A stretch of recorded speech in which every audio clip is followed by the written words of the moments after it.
ትራምፕ የአባይን ውሃ ክርክር ለመፍታት የአሜሪካን አሸማጋይነት በማቅረብ ለፕሬዝዳንት አልሲሲ መልእክት ላኩ። ዩናይትድ ስቴትስ ፕሬዝዳንት ዶናልድ ትራምፕ በአባይ ውሃ ክፍፍልና በታላቁ የህዳሴ ግድብ ዙሪያ ለረጅም ጊዜ የቆየውን ውዝግብ ለመፍታት የአሜሪካ አሸማጋይነት ጥረቶችን በድጋሚ እንዲጀመሩ በማቅረብ ለፕሬዝዳንት አብዱልፈታህ አልሲሲ መልእክት ልከዋል። ጥር 16 2026 በጻፉት በዚህ መልእክት ፕሬዝዳንት አልሲሲ በእስራኤልና በሐማስ መካከል የተኩስ አቁም ስምምነት እንዲደረግ ላከናወኑት ስኬታማ አመራር ምስጋናቸውን አቅርበዋል። ጥቅምት 7 2023 ጀምሮ ቀጠናውን እየገጠመው ያሉትን ውስብስብ የጸጥታ እና ሰብአዊ ፈተናዎችን በመምራት ረገድ ግብጽ የተጫወተችውን ሚና አድንቀዋል። የግጭቱ መዘዝ በግብጽና በህዝቧ እንዲሁም በአጎራባች ሀገሮች ላይ ከባድ ሸክም መጣሉንም ጠቁመዋል። ፕሬዝዳንት ትራምፕ በአባይ ውሃ ክፍፍል ጉዳይ ላይ ኃላፊነት የሚሰማውና ዘላቂ መፍትሄ ላይ ለመድረስ በግብጽና በኢትዮጵያ መካከል በአፍሪካ የሚመራውን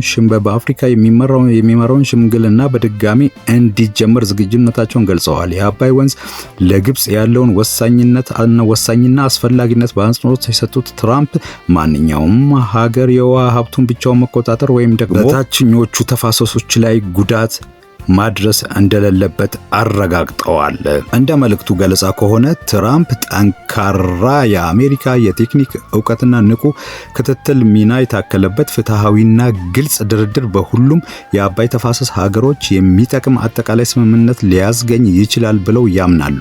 እንዲህ አይነት ስምምነት በድርቅ ወቅት ለግብጽና ለሱዳን የሚለቀቀው የውሃ መጠን ሊገመት የሚችል እንዲሁም ደግሞ የሚረጋገጥ ሲሆን፣ በሌላ በኩል ኢትዮጵያ ከፍተኛ የኤሌክትሪክ ኃይል እንድታመነጭ እና የተወሰነው ለጎረቤቶቿ እንድታጋራ ወይም ደግሞ እንድትሸጥ የሚያስችል መሆን እንዳለበት ገልጸዋል።